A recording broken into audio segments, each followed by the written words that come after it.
एक ओंकार सतनाम करता पुरख।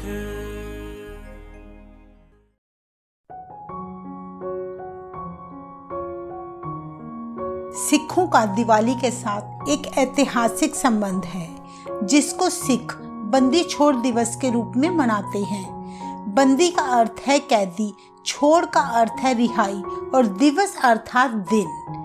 इस दिन श्री गुरु हरगोबिंद साहिब जी और 52 हिंदू राजाओं को मुगल शासक जहांगीर द्वारा ग्वालियर के किले से रिहा किया गया था।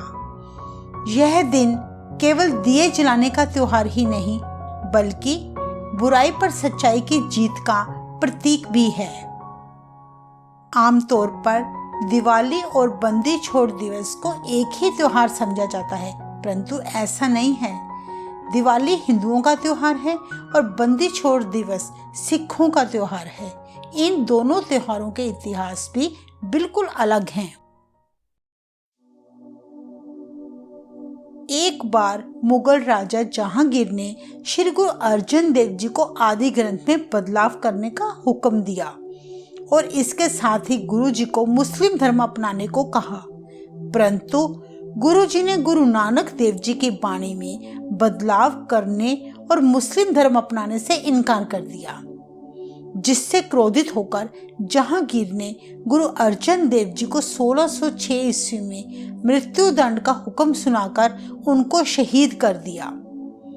सिख इतिहास की यह एक महत्वपूर्ण घटना थी जिसने सारे सिखों को झकझोर दिया। अपने पिता गुरु अर्जन देव जी की शहादत के बाद सिखों के छठे गुरु श्री हरगोबिंद जी ने 11 वर्ष की आयु में गुरगद्दी संभाली। अपने पिता की ऐसी शहादत देखने के बाद गुरु हरगोबिंद जी ने हथियार बंद सेना तैयार की।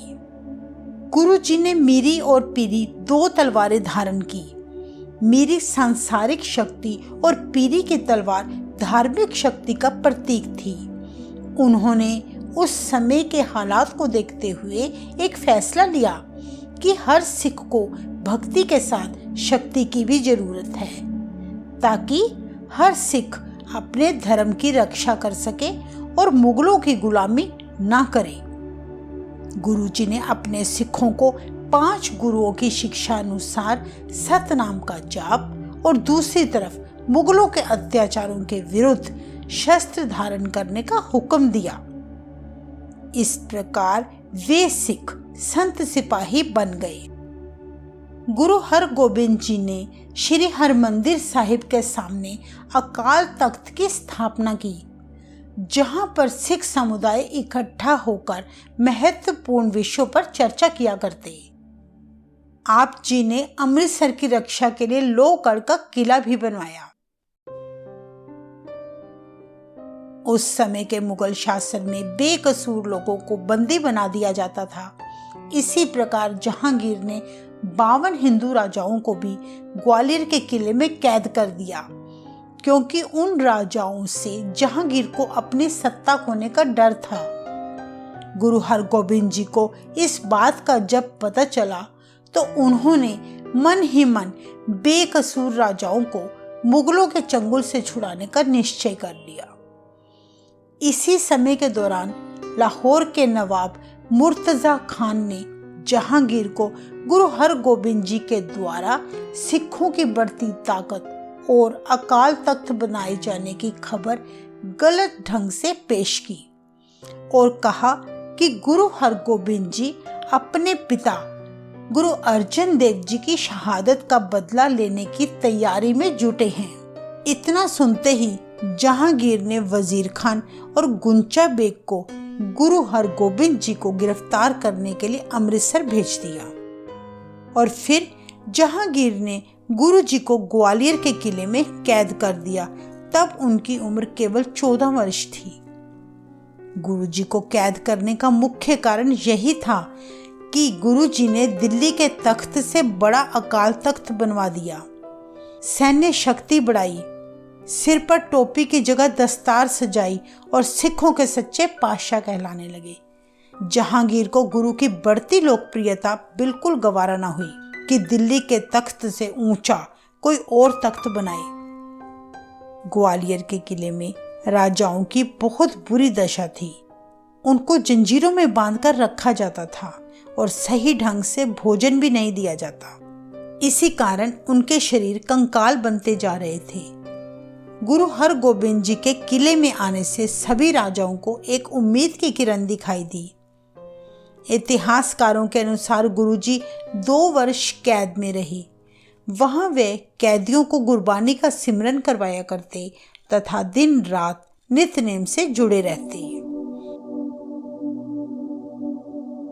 गुरु जी की रिहाई में गुरु अर्जन देव जी के श्रद्धालु और सूफी संत मियां मीर का बहुत बड़ा योगदान था।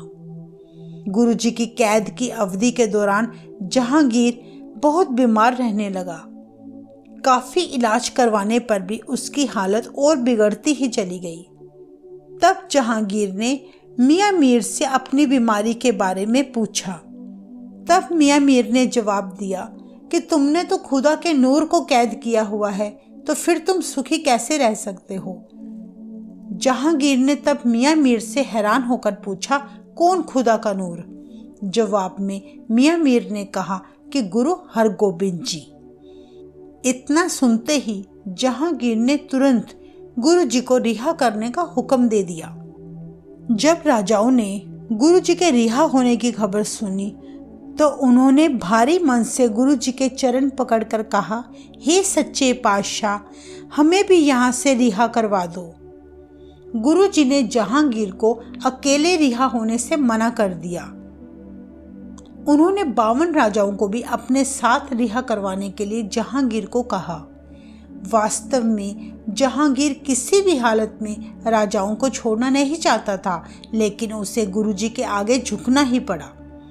फिर जहांगीर ने चालाकी करते हुए गुरु जी के सामने एक शर्त रख डाली कि जितने राजे आपका चोले का दामन पकड़कर कैद से बाहर आ सकेंगे, केवल वही रिहा हो सकते हैं। तब गुरु जी ने एक खास किस्म का चोला बनवाया जिसमें 52 कलियां बनवाई गई। गुरु जी के द्वारा चोला पहनने के बाद 52 राजाओं ने चोले की एक एक कली पकड़कर कैद से बाहर आ गए। गुरु जी की कृपा और कुशल नीति के कारण वे सारे राजे जहांगीर के जुल्मों से बच गए और इस प्रकार उन्हें नया जीवन भी प्राप्त हो गया। कहते हैं तभी से गुरु हरगोबिंद जी को दाता बंदी छोड़ के नाम से पुकारा जाने लगा।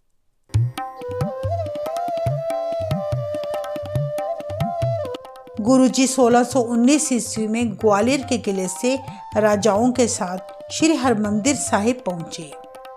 संगतें अपने गुरु जी को इतने समय के बाद देखकर भावुक हो गई। गुरु जी के आने से उनकी संगतों ने श्री हरमंदिर साहिब के प्रमुख ग्रंथी बाबा बुड्ढा जी की हजूरी में अरदास करके श्री हरमंदिर साहिब की परिक्रमा की और इस खुशी में घी के दिए जलाए। वास्तव में श्री हरगोबिंद जी और 52 राजाओं की रिहाई दिवाली से कुछ दिन पहले हुई थी, लेकिन गुरु जी को अमृतसर श्री हरमंदिर साहिब पहुंचने में कुछ दिन लगे। जिस दिन वे अमृतसर पहुंचे उस दिन कुदरती दिवाली का दिन था। तभी से बंदी छोड़ दिवस दिवाली के दिन ही मनाया जाने लगा और यह सिखों का पवित्र दिवस बन गया। इस दिन श्री हरमंदिर साहिब की दिवाली देखने योग्य होती है। कहा जाता है, दाल रोटी घर की, दिवाली अमृतसर की।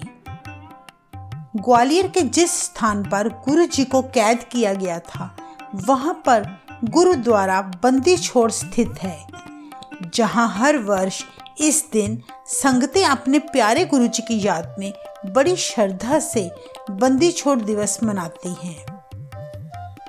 वाहेगुरु जी मेहर करे, गुरु का प्यारा सिख सदा अपने मन में सतगुरु की मूरत को संजो कर रखे तथा उनके गुणों को अपने जीवन में अपनाए। गुरप्रसाद चैनल की तरफ से आपको बंदी छोड़ दिवस और दीपावली की ढेर सारी शुभकामनाएं। वाहेगुरु जी का खालसा, वाहेगुरु जी की फतेह।